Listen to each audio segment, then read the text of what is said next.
Sigi akoina fazana effort hadara individual se ya maruneba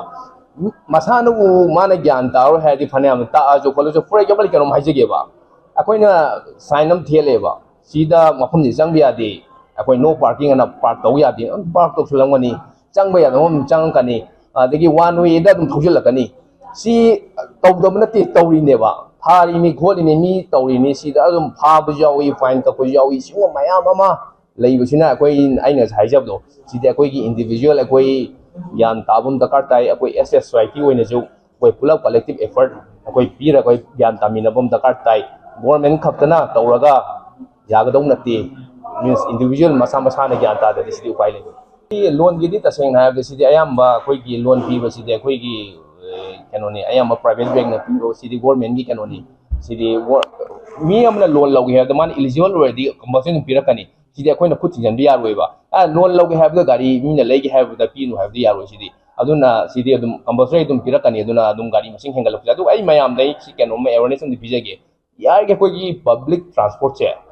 कोई चीज न बियो लाइक कोई गवर्नमेंट जो कोई ट्रांसपोर्ट डिपार्टमेंट जो कोई तो एमएसटी हिंगल हलेन हो जे कोई sir honourable CM sir Biren न तौरगा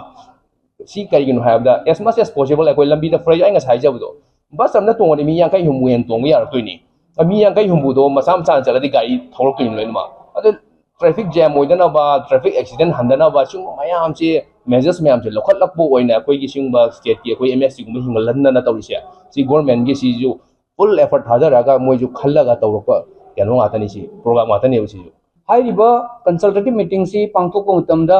एक्सीडेंट थोकपगी मरम एखोय नैनगनी लोइनना एक्सीडेंट हंदनबगी मरम सिंगसो एखोय खरंगैति फाइंड आउट तौनी न खल्ली अदुगी मतमदा मरी लेनबा डिपार्टमेंट सिंगसिना लौखटफम थोकपा मतम मतमगी थौदांग सिंग थौरांग सिंग लौखट पिरगदी एखोय एक्सीडेंट से एखोय खरा हंदनी न खल्ली अदु ngasi media gi silnaw singna hangbiriba wahang sigi khudong chaba amatang lojaraga एकोइना बाजार मनुंगदा हौजिक याम कन्ना कंजेस्ट तौरिबसि मरमदा खुदोंग चाव अमतंग लौजरगा एकोइ ममांगैदा एकोइगी कैनोदगी कैसामपात साइडगी हौजिक एकोइ चंगैबा वेसे एकोइ हानदी कैसामपात लोमदा बीडी रोडगी थौदोखिबसे सिसिना एकोइगी आउट अमा वॉल्यूम अमा आउट होइबा याबगी चांस लेगेद्रायना खल्ले आई वखंदा अदा हौजिकती कैसामपात लोमदा यु थौजिले